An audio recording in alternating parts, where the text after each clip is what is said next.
नमस्कार दोस्तों, पीसीएस क्रांति के यूट्यूब चैनल पर आप सभी का स्वागत है। दोस्तों, हम करंट अफेयर्स की श्रृंखला में अब आपसे जो वादा किए थे पहले कि हम धीरे-धीरे जैसे एग्ज़ाम नज़दीक आता जाएगा, वैसे हम लोग मैगज़ीन की तरफ आगे बढ़ेंगे। तो इसी संदर्भ में हम लोग कुछ मैगज़ीन जो इम्पोर्टेंट होते हैं यूपी पीसीएस के एग्ज़ाम के पॉइंट ऑफ व्यू से, जैसे कि घटनासार, घटनाचक्र, क्रॉनिकल और कुछ बड़ी मैगज़ीन, लेकिन मेनली यही प्रेफ़रेंस करते हैं सारे बच्चे।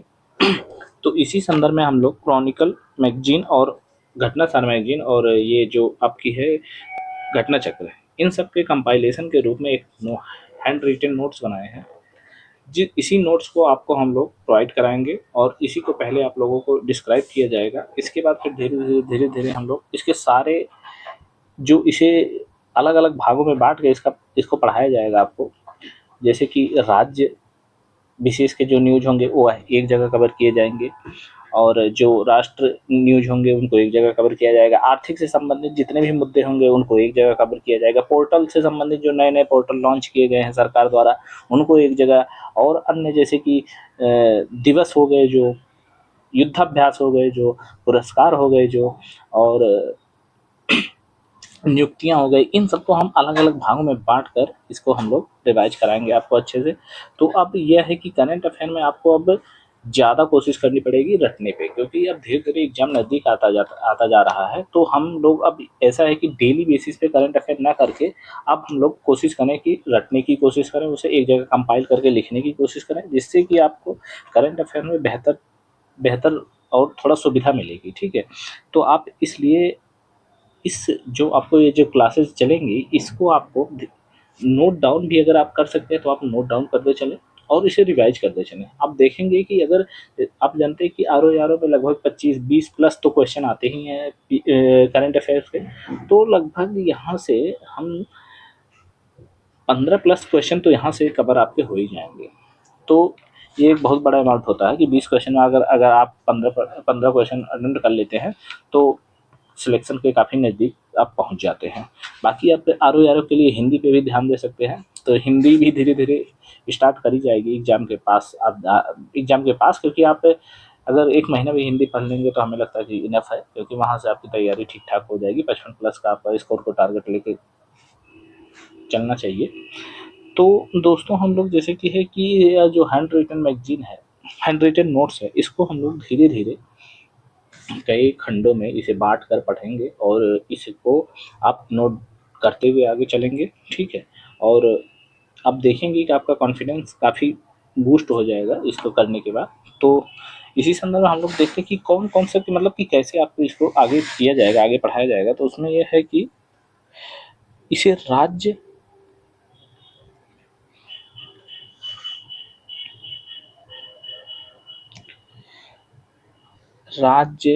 राष्ट्रीय, आर्थिकी,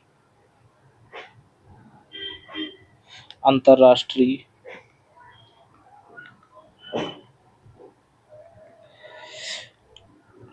और नियुक्ति,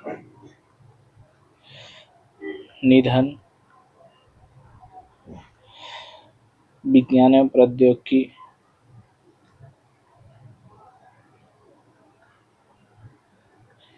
आदि अन्य मुद्दों को इसमें टॉपिक वाइज अलग अलग से कम 10 महीने का आपको कवर कराया जाएगा। आपको यहाँ से कोशिश करनी होगी कि आप नोट डाउन करते हुए चले और अभी से रिवीजन करते हुए चले, क्योंकि एग्जाम 4 महीने है। जैसे कि आपको डेट पता हो गई कि 27 जुलाई को एग्जाम होगा आर ओ का। जबकि आप देख रहे हैं कि इसमें लगभग 11 लाख फॉर्म पड़े हैं। तो कंपटीशन का स्तर आप लेवल जान ही रहे होंगे कि कितना कंपटीशन है आज के इस समय में। तो आपको ये ध्यान देना पड़ेगा कि अपनी तैयारी को अगर आपको लेवल अप करना है, अभी से बूस्ट अप करना है, तो आपको करंट अफेयर्स और कुछ चीज़ों पे बहुत फोकस होकर चलना पड़ेगा। जैसे कि हिंदी हुआ, करंट हुआ, और जो कुछ आसान पोर्शन है, जैसे कि आप सेंसस पढ़ सकते हैं, यूपी स्पेशल पकड़ सकते हैं, आईएफआर, इंडियन फॉरेस्ट रिपोर्ट, इनको ध्यान में रख सकते हैं जो नई वाली आई है। और पॉलिटी हुआ, पॉलिटी एक आसान रीजन है, ज्योग्राफी एक आसान रीजन है, और इन सब पे धीरे-धीरे से आपको अब मेहनत करनी चालू करनी पड़ेगी। आप अब इतना टाइम तो आपके पास रह नहीं गया कि आप खुद से नोट्स बनाएँगे, खुद से आप लोग मैगज़ीन पढ़ेंगे, इतना टाइम तो नहीं है अब। धीरे-धीरे आपको क्या करना है कि कंपाइल करके इसे रटना स्टार्ट करना पड़ेगा, ठीक है? अगर आप सफलता चाहते हैं और लगभग मार्च-अप्रैल 2026 तक आप अगर सचिवालय में खुद को देखना चाहते हैं, लोक सेवा आयोग में खुद को देखना चाहते हैं, तो आपको अभी से करंट अफेयर और कुछ जो मैंने बताया कुछ जो सब्जेक्ट है उन पर बहुत ज़्यादा ध्यान देने की ज़रूरत है। और उसका आप इसे धीरे-धीरे आप अपने आप को अगर देख रहे हैं कि प्रैक्टिस कर सकते हैं कि प्रीवियस ईयर पीवाईक्यू लगा सकते हैं। और पीवाईक्यू के अलावा आप लोग कुछ टेस्ट जो मार्केट में आ रहे हैं, कुछ कोचिंगों के उसके टेस्ट को भी लगा सकते हैं जो पीवाईक्यू के नज़दीक हो, यानी कि जो उसका लेवल हो क्वेश्चंस का, और जो एक होती जो नहीं कि थॉट एक फ्लेवर टाइप का कि एग्जाम इस फ्लेवर के एग्जाम आता है तो अलग अलग होता है, तो उस टाइप की अगर जो कोई कोचिंग आपको अगर टेस्ट प्रोवाइड करा रही तो आप वहाँ से टेस्ट भी कर सकते हैं, ठीक है? तो धीरे धीरे आप अपने आप को जान सकते हैं कि हमारा अभी स्तर क्या है और इसमें कितना सुधार करने की आवश्यकता अभी भी बची हुई है, ठीक है? तो यह सब ध्यान देने की ज़रूरत है आप लोगों को। अगर आप ROE में श्योर सक्सेस पाना चाहते हैं तो धीरे धीरे आपको अपनी पढ़ाई का स्तर और टाइम सब कुछ बढ़ाना पड़ेगा, क्योंकि कंपटीशन बहुत ज़्यादा टफ है, आप जान ही रहे होंगे, ठीक है? तो इसी संदर्भ में हम लोग क्या किए हैं हम कि जो नोट्स हैं, मतलब कि जो मैगजीन है, कई प्रकार के जो न्यूज मैगजीनें हैं मेन उन मैगजीनों का सार हैंड रिटन फॉर्म में हम लेके आ रहे हैं। और इस हैंड रिटन फॉर्म को क्या किया जाएगा, आपको बताया जाएगा। और ये आप कोशिश कीजिए कि आप इसका खुद नोट्स बनाएं। अगर आप खुद नोट्स बना लेंगे तो देखेंगे आपको जो ये लिखा रहेगा तो काफ़ी चीज़ें आपको याद भी रहेंगी, और उससे संबंधित जो हमने डिस्कशन किया रहेगा अगर आप उसको देखते हुए याद करेंगे तो बहुत आसानी से आपको याद भी रहेगा और करंट अफेयर्स में आपको दिक्कत नहीं होगी। तो ठीक है, तो इसी संदर्भ में हम लोग अब चलते हैं, आज चालू करते हैं आज के जो यह न्यूज है।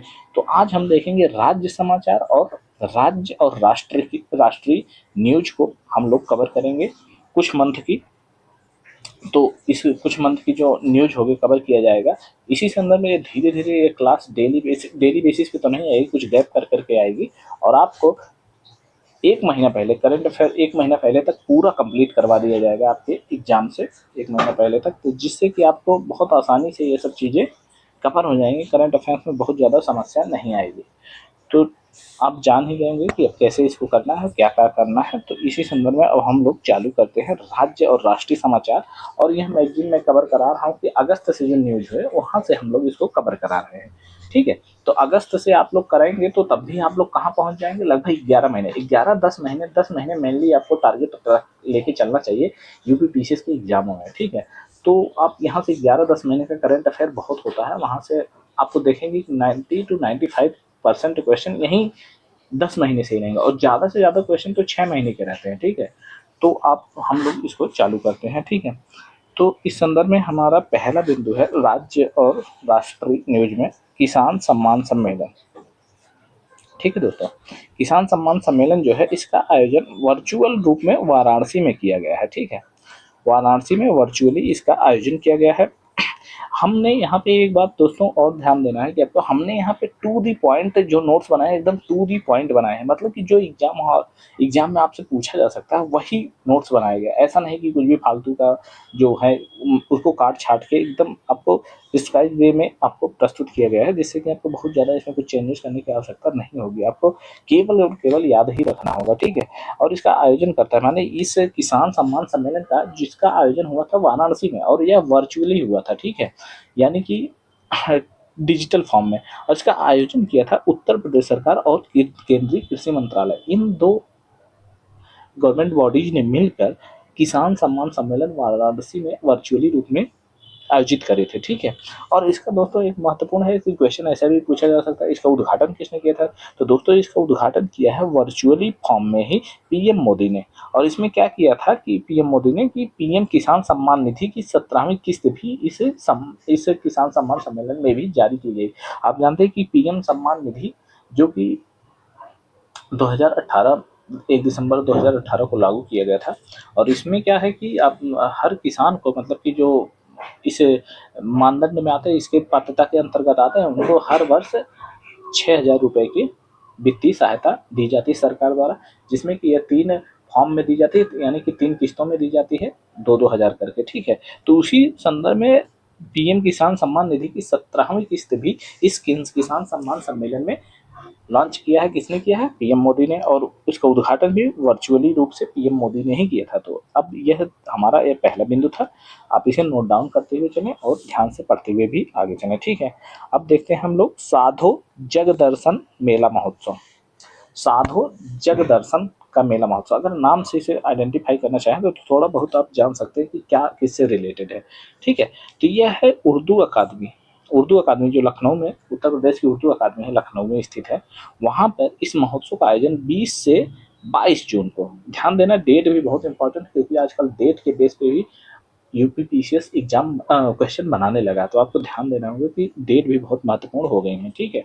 और अब इसमें देखते हैं इसका आयोजन किसने किया। तो इसका आयोजन 3-4 संस्थाओं ने मिलकर किया। एक तो संत कबीर अकादमी है, एक है यूपी उर्दू अकादमी, ठीक, और एक है कबीर ट्रस्ट, और एक है उड़ान फाउंडेशन। इन 4 संस्थाओं ने मिलकर साधु जग दर्शन मेला महोत्सव, जिसका आयोजन उर्दू अकादमी लखनऊ में किया गया था, और यह आयोजन हुआ था 20 से 22 जून को, ठीक है। और इसका उद्देश्य क्या था, यानी इस महोत्सव को का आयोजन करने का उद्देश्य क्या था। तो दोस्तों, कबीर की शिक्षाओं को उजागर करने के लिए और कबीर की शिक्षाओं को हर तरह प्रसार करने के लिए इस महोत्सव का आयोजन किया गया था। मेनली यह इसका उद्देश्य था, ठीक है। तो हम देखेंगे अब अपना अगला बिंदु, यह है नोएडा हवाई अड्डा। दोस्तों, नोएडा हवाई अड्डा से संबंधित कुछ महत्वपूर्ण फैक्ट है जो क्वेश्चन में पूछा जा सकता है, कि जैसे ये पूछ ले कि किस टाइप का हवाई अड्डा है। तो दोस्तों, ये ग्रीन फील्ड हवाई अड्डा है। ये ग्रीन फील्ड का मतलब यहाँ पे होता है कि दोस्तों, जहाँ पे शुरुआत से, यानी कोई भी कंस्ट्रक्शन पहले नहीं हुआ था, वहाँ पे शुरू से ही, यानी उसका फाउंडेशन तैयार करके उस हवाई अड्डे का निर्माण किया जाए, तो उसे ग्रीन फील्ड प्रोजेक्ट कहते हैं, ठीक है। तो यह ग्रीन फील्ड प्रोजेक्ट के रूप में इसका निर्माण किया गया। और दोस्तों, ये इसका मॉडल है, यानी ये किस बेसिस पे, तो ये ज्यूरिख हवाई अड्डा जो कि स्विट्जरलैंड में, उसके मॉडल पर इसका निर्माण किया जा रहा है। दोस्तों, इसका निर्माण करने का एक उद्देश्य है भारत का, कि भारत इसे एशिया प्रशांत क्षेत्र में एक प्रमुख पारगमन केंद्र के रूप में विकसित करना चाहता है। यहाँ, यानी कि यहाँ से माल ढुलाई के लिए एक जो पारगमन केंद्र होता है, उसके रूप में जेवर हवाई अड्डे, यानी नोएडा हवाई अड्डे को विकसित करना चाहता है। दोस्तों, यह ग्रीन फील्ड हवाई अड्डा है, ठीक है। यह सब आप जान ही दिए होंगे, ठीक है। अब चलते हैं हम अपने अगले बिंदु की तरफ। तो यह है faculty induction programme. Faculty induction programme यह कहाँ चालू हुआ, क्या क्या इसकी मुख्य बातें हैं, इसको देखते हैं। तो दोस्तों, यह आईआईटी बीएचयू द्वारा इसको चालू किया गया है। और अभी आप जानते हैं कि भारत सरकार द्वारा एक मालवीय मिशन शिक्षण प्रशिक्षण कार्यक्रम भी आयोजित किया गया था, जिसे 2023 सितंबर में लॉन्च किया गया था। इसमें कहा गया था कि उच्च शिक्षण संस्थाओं के सदस्यों के कौशल क्षमताओं का विकास करने के लिए मालवीय मिशन शिक्षण प्रशिक्षण कार्यक्रम चालू किया गया था। और दोस्तों, इसमें कई उपघटक हैं। इसी संदर्भ में आईआईटी बीएचयू ने फैकल्टी इंडक्शन प्रोग्राम लॉन्च किया है, ठीक है। अब इस फैकल्टी इंडक्शन प्रोग्राम में क्या किया जाता है कि इसमें जो आईआईटी बीएचयू में नवनियुक्त शिक्षक है, उनको फैकल्टी इंडक्शन प्रोग्राम 1 वर्ष में पूरा करना होता है, जिसमें क्या किया जाता है, उनको मूल्यांकन तकनीकी, आईटीसी सक्षम और अन्य कौशल क्षमताएं जो कि पढ़ाने में, शिक्षा प्रदान करने में सहायक होती हैं, इससे युक्त बनाना, यानी क्षमतावान बनाना, ठीक है। इसलिए faculty induction programme IIT BHU द्वारा चालू किया गया है, ठीक है। यह कई यूनिवर्सिटियों द्वारा फैकल्टी इंडक्शन प्रोग्राम चलता रहता है, लेकिन मालवीय मिशन शिक्षक प्रशिक्षण कार्यक्रम द्वारा के संदर्भ में के अंतर्गत आईआईटी बीएचयू ने फैकल्टी इंडक्शन प्रोग्राम को स्टार्ट किया है, ठीक है। अब चलेंगे हम लोग अपना अगला देखेंगे। अगला बिंदु क्या है, यह है स्मृतिका। दोस्तों, स्मृतिका एक स्मारक है। आप जानते हैं कि मध्य कमान का मुख्यालय लखनऊ में स्थित है। मध्य कमान सेना का एक मध्य कमान है, जैसे कि पूर्वी कमान, पश्चिमी कमान, इसी तरीके से एक होता है मध्य कमान। मध्य कमान का मुख्यालय है लखनऊ, उत्तर प्रदेश में। तो वहाँ पर स्मृति का एक युद्ध स्मारक है। यहाँ पर बहुत युद्ध से संबंधित कई बातें, जो वस्तुएं हैं, उनको यहाँ पे संग्रहालय के रूप में स्थापित भी किया गया और कई स्मृतियों के रूप में इसका स्थापना की गई थी। तो इसी संदर्भ में क्या किया गया है कि ये जनता के लिए खोल दिया गया है। पहले यह जनता के लिए नहीं था, यह सरकार के काम में ही आता था और यहाँ पे जनता को जाना अलाउड नहीं था। लेकिन अब इसे क्या किया गया, जनता के लिए ओपन कर दिया गया और यह स्मृति का लखनऊ में है, ठीक है। अब हम देख लेते हैं अनंत कला महोत्सव। दोस्तों, यह अनंत कला महोत्सव जो है, यह कालका बिंदा दीन। आप जानते होंगे कालका बिंदा दीन कथक नृत्य के बेहतरीन कलाकारों में से एक माने जाते हैं और ये लखनऊ घराने से संबंधित थे। इसी संदर्भ में क्या किया है, अनंत कला महोत्सव, इनकी ड्योढ़ी, ये कालका बिंदा दीन के ड्योढ़ी लखनऊ में एक अनंत कला महोत्सव इन्हीं के याद में आयोजित किया गया है। ठीक है, तो अनंत कला महोत्सव इसका आयोजन कहाँ किया जा रहा है, तो यह है कालका बिंदा दीन की ड्योढ़ी लखनऊ में आयोजित किया जा रहा है। ठीक है, अब हम देखेंगे अपने अगले बिंदु को, तो यह है UV drone acceleration and networking उड़ान कार्यक्रम। UV drone acceleration and networking उड़ान कार्यक्रम। दोस्तों यह कार्यक्रम आईआईटी कानपुर द्वारा संचालित किया जा रहा है। ठीक है, आईआईटी कानपुर द्वारा संचालित किया जा रहा है और इसका उद्देश्य यह है कि भारत में ड्रोन स्टार्टअप को बढ़ावा देना। ठीक है, जो अभी नए नए नवाचार हो रहे हैं ड्रोन के क्षेत्र में, उसमें जो स्टार्टअप कंपनियां आ रही हैं अपने नवाचारों को लेकर, यानी कि एक नवाचारों का पारितंत्र स्थापित किया जा सके, इसलिए आईआईटी कानपुर ने भारत में ड्रोन स्टार्टअप को बढ़ावा देने के लिए UV drone acceleration and networking उड़ान कार्यक्रम को स्टार्ट किया है। ठीक है, और यह उड़ान कार्यक्रम जो आईआईटी कानपुर का एक संस्था है, वह है startup incubation and innovation centre. ठीक है, यह एक संस्था है कानपुर की जिसके अंतर्गत इस उड़ान कार्यक्रम को संचालित किया जाएगा। ठीक है, आप उड़ान कार्यक्रम से संबंधित सारी बातें देख लिए होंगे। ठीक है, अब हम चलते हैं अपने अगले बिंदु की तरफ। तो दोस्तों विश्व का प्रथम किंग गिद्ध संरक्षण व प्रजनन केंद्र, एशियाई किंग गिद्ध। ठीक है, मेनली दोस्तों एशियाई किंग गिद्ध जो है यह भारत, बांग्लादेश, पाकिस्तान और अफगानिस्तान में पाया जाता है। ठीक है, तो इसके संरक्षण के लिए, यानी कि एशियाई किंग गिद्ध का अभी कोई संरक्षण केंद्र कहीं पे बना नहीं था, ना ही पाकिस्तान में, ना बांग्लादेश में, ना ही अफगानिस्तान में, लेकिन इसी संदर्भ में भारत में एशियाई किंग गिद्ध संरक्षण केंद्र स्थापित किया जा रहा है। तो यह स्थापित किया जा रहा है महाराजगंज में। ठीक है, आपको यह दिन नोट डाउन कर लेना कि महाराजगंज में प्रथम एशियाई किंग गिद्ध संरक्षण प्रजनन केंद्र स्थापित किया जा रहा है। दोस्तों हम जानते हैं कि गिद्ध हमारे यहाँ एक अपघटक के रूप में हमारे पाचतंत्र को स्वच्छ रखने में और पाचतंत्र को सुचारू रूप से चलाने में कितना महत्वपूर्ण योगदान देते हैं। ठीक है, तो अब बात क्या हुई कि भारत में दुग्ध क्रांति के बाद फिर कुछ टाइम बाद की जो ऑक्सीटोसिन और कुछ दवाएं होती है उसके लिए एक डिक्लोफेनेक और जंतुओं में रोगों से बचाने के लिए, एक दुग्ध उत्पादन के लिए ऑक्सीटोसिन और फिर जो जंतुओं में रोगों से संरक्षण करने के लिए एक डिक्लोफेनेक नामक एक दवा का उपयोग किया जाने लगा था। और ये दोस्तों बात आपको बता दें कि यह 1995 से लगभग 2010 के बीच में इसका स्तर बहुत ज़्यादा तरीके से किया जाने लगा भारत में। तो यह जो मरे हुए जानवर होते थे इनको गिद्ध खाते थे, यानी अपघटक के रूप में इन्हें गिद्ध ही होते थे। तो गिद्धों की आबादी बहुत तेजी से गिरी, यानी कि 97 to 99% गिद्ध विलुप्त हो गए केवल 10 सालों में। ठीक है, तो अब इनका संरक्षण करना बहुत ज़्यादा इम्पोर्टेंट हो गया है। और अब जानते होंगे कि ये पारितंत्र के लिए अपघटक के रूप में कितने महत्वपूर्ण है हमारे पारितंत्र को बचाने के लिए, हमारे जीवमंडल को बचाने के लिए। ठीक है, तो इसी संदर्भ में भारत सरकार द्वारा यह प्रयास किया जा रहा है कि इसके संरक्षण का बेहतर उपाय लगाया जा सके और इसी संदर्भ में एक संरक्षण व प्रजनन केंद्र के रूप में महाराजगंज में एक इसकी स्थापना करी गई है। ठीक है, तो अब हम चलते हैं अपने अगले बिंदु की तरफ। तो यह है मोटो जीपी। आप जानते हैं जो कि मोटो जीपी जो एक रेस होती है उससे संबंधित यह महत्वपूर्ण समझौता किया है उत्तर प्रदेश सरकार ने। अब क्या होता है कि नोएडा में जो स्थित है आपका, यहाँ पे 2025 से 2029 तक नोएडा में आयोजन हुई थी यूपी सरकार ने डोरना स्पोर्ट, यह एक कंपनी है डोरना स्पोर्ट स्पेन की, वो फेयर स्ट्रीट के बीच समझौता किया है कि यहाँ पे मोटो जीपी का आयोजन 2025 से 2029 तक यूपी सरकार द्वारा किया जाएगा। ठीक है, अब हम चलते हैं अपने अगले बिंदु की तरफ। यह है औद्योगिक एवं लॉजिस्टिक पार्क की स्थापना, तो यह है मुरादाबाद में बन रहा है। ठीक है, अब देखेंगे हम नालंदा विश्वविद्यालय परिसर का उद्घाटन। आप जानते हैं कि नालंदा विश्वविद्यालय बहुत प्राचीन विश्वविद्यालय है जिसके अभी नए परिसर का उद्घाटन राजगीर नालंदा में किया गया और यह उद्घाटन किया है पीएम मोदी ने। ठीक है, और इस दोस्तों नालंदा विश्वविद्यालय के स्थापना नालंदा विश्वविद्यालय अधिनियम 2010 के तहत किया गया है। ठीक है, यह अधिनियम 2007 में फिलीपींस में जो हुआ था दक्षिण पूर्वी एशिया शिखर सम्मेलन, उसमें देशों ने यह निर्णय लिया था कि भारत नालंदा विश्वविद्यालय को पुनर्गठित किया जाएगा। ठीक है, और वैसे एक्चुअली में इसके स्थापना 5वीं सदी में कुमारगुप्त यानी गुप्त साम्राज्य के शासक थे कुमारगुप्त, उनके द्वारा किया गया था।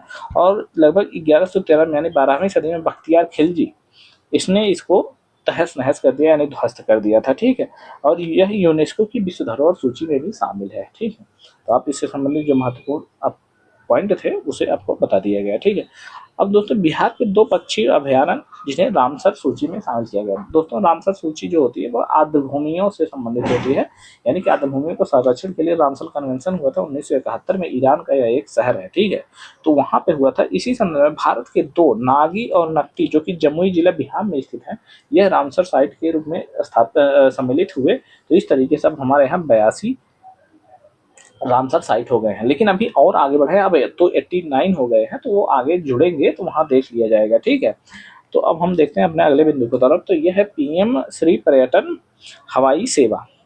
यह पीएम द्वारा सीएम जो एमपी द्वारा यह पीएम श्री हवाई पर्यटन सेवा का शुरुआत की गई है। इसमें एमपी के जो सीएम है मोहन यादव, इन्होंने इसका शुभारंभ किया और प्रथम फ्लाइट जो थी इसकी भोपाल से जबलपुर तक थी।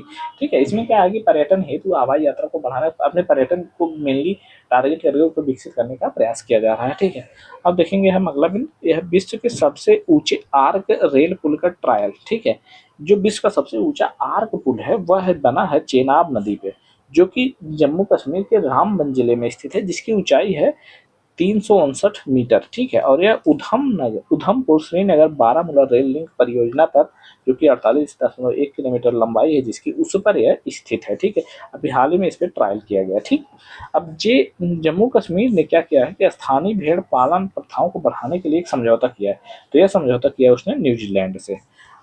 मुख्यमंत्री निजुत मोइना योजना, यह एक योजना है जिसका जो कि असम सरकार द्वारा लॉन्च किया गया है, और इसका उद्देश्य है कि बाल विवाह को धीरे धीरे कम किया जाए। ठीक, अब देखेंगे हम अगला बिंदु, यह है पाठ्य पुस्तकों में एआई लर्निंग की शुरुआत। तो केरल सरकार ने अपने पाठ्य पुस्तकों में यानी छोटे बच्चों के पाठ्य पुस्तकों में उसने एआई की लर्निंग की शुरुआत कर दी है। यह केरल सरकार द्वारा एक कक्षा 7 से आपको देखेगी। ठीक है, मुख्यमंत्री मन्यूर काथू मन्यूर कोप्पम योजना। ठीक है, यह एक योजना है तमिलनाडु सरकार द्वारा इसको संचालित किया जा रहा है। इसका उद्घाटन किया एम.के. स्टालिन ने।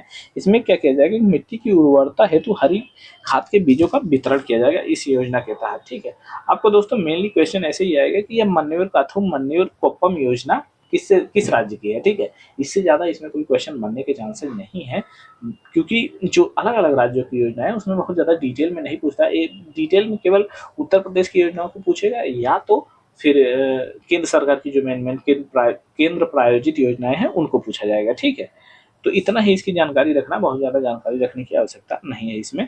अब देख लेते हैं हम अपना मिशन निश्चय। तो मिशन निश्चय जो है यह बीएसएफ और पंजाब पुलिस द्वारा संचालित है। ठीक है, जिसे फजिल्का, पंजाब का एक जिला फजिल्का, जहां पर नशा मुक्ति हेतु इसे चलाया गया था। यानी कि मिशन निश्चय है पंजाब के फजिल्का जिले में नशा मुक्ति हेतु बीएसएफ और पंजाब पुलिस द्वारा इसको संचालित किया जा रहा है। ठीक है, मुख्यमंत्री जल स्वावलंबन योजना। दोस्तों यह जल स्वावलंबन योजना जो है मुख्यमंत्री, यह राजस्थान द्वारा चलाया जा रहा है, राजस्थान सरकार द्वारा। ठीक है, अब हम देख लेते हैं अपना अगला बिंदु। तो चैडविक हाउस संग्रहालय। दोस्तों चैडविक हाउस यह एक स्थान है शिमला में, अब इसे संग्रहालय के रूप में परिवर्तित किया गया। तो इस चैडविक हाउस संग्रहालय का उद्घाटन किया है हमारे कैग जो कि गिरीश चंद्र मुर्मू है, उन्होंने इस संग्रहालय का उद्घाटन किया है। दोस्तों इससे एक संबंधित, एक स्वतंत्रता से संबंधित बड़ी महत्वपूर्ण बात है, वो भी आपको ध्यान में रखना चाहिए। तो 1946 में कैबिनेट मिशन जब आया था, तो उस समय शिमला में जो जब बुलाया था कांग्रेस और मुस्लिम लीग के सदस्यों को, तो वहां पे गांधी जी तो नहीं गए थे। तो उसी में शिमला में उस समय यह गांधी जी तब भी थे। ठीक है, कैबिनेट मिशन का आयोजन भी शिमला में ही हुआ था। तो वहां पर गांधी जी तो शिमला गए थे, लेकिन उस कैबिनेट मिशन में शामिल नहीं थे। और जब शिमला गए थे तो गांधी जी तो वह चैडविक हाउस में ही रुके थे। ठीक है, तो यह एक स्वतंत्रता से संबंधित महत्वपूर्ण भी बात हो सकती है, क्वेश्चन पूछा जा सकता है। ठीक है, भारत IORA क्रूज पर्यटन सम्मेलन, Bharat Indian ocean regional alliance, Bharat Indian ocean regional alliance cruise पर्यटन सम्मेलन। तो दोस्तों इसका आयोजन हुआ 13 से 14 जून। टाइम बहुत इंपॉर्टेंट है, टाइम भी आपको अब धीरे धीरे याद रखना पड़ेगा। और स्थान है नई दिल्ली। यानी कि Bharat Indian Ocean Rim Association cruise पर्यटन सम्मेलन, इसका आयोजन किया गया था 13 से 14 जून को नई दिल्ली में, ठीक है। और भारत व आईओआरए के जो अन्य सदस्य इसमें भाग लिए थे, आईओआरए को ध्यान देना कि यह 1997 में इसका निर्माण हुआ था, इसकी स्थापना हुई थी। इसका सचिवालय मॉरिशस में है और इसमें वर्तमान में 23 सदस्य शामिल हैं, ठीक है। आपको यह सब बिंदु नोट डाउन कर लेना चाहिए। अब देख लेंगे, अब आज का यह अंतिम बिंदु भी है, बधावन पत्तन। बधावन पत्तन जो है, बधावन पोर्ट जो है, यह दहानू पालघर, महाराष्ट्र का एक जिला पालघर, वहां पे दहानू में इसका निर्माण किया जा रहा है और यह एक ग्रीनफील्ड डीप सी पोर्ट है और इसे मेजर सी पोर्ट का भी दर्जा दिया जा रहा है। इस तरीके से अब भारत में टोटल 13 मेजर सी पोर्ट हो गए हैं, ठीक है। और जो इस पत्तन का निर्माण किया जा रहा है वह जवाहरलाल नेहरू पोर्ट अथॉरिटी और महाराष्ट्र मैरीटाइम बोर्ड के द्वारा गठित की गई समिति के संदर्भ से संचालित किया जा रहा है, ठीक है। तो यह आज के आज का जो हमारा राज्य और राष्ट्रीय समाचार का बिंदु, राष्ट्रीय न्यूज का बिंदु था, वह यहाँ तक था। हम अब अगले क्लास में आगे बढ़ेंगे और इससे आगे से संबंधित जो भी न्यूज होगी उसको कवर करेंगे। धीरे धीरे आपको इसको पूरा कंप्लीट कराया जाएगा और यह हैंड रिटन नोट्स आपके बहुत काम आएगा। तो धीरे धीरे आपको इसको क्या करना है कि आप रिवीजन करते जाए, छोटे छोटे भाग में इसलिए लाया जा रहा है जिससे आपको बहुत ज़्यादा बर्डन भी ना पड़े, आप इसको रिवीजन आसानी से कर सकें और जल्दी जल्दी कर सकें। तो इसी संदर्भ में आपको इसे कोशिश करना चाहिए कि नोट डाउन भी करते चलें, ठीक है। अब हम अगले सेगमेंट के साथ हाजिर होंगे, अगले कुछ जब अगली क्लास हमारी आएगी। आप तब तक इसको रिवीजन और नोट डाउन करते हुए चलते रहें। तब तक के लिए धन्यवाद।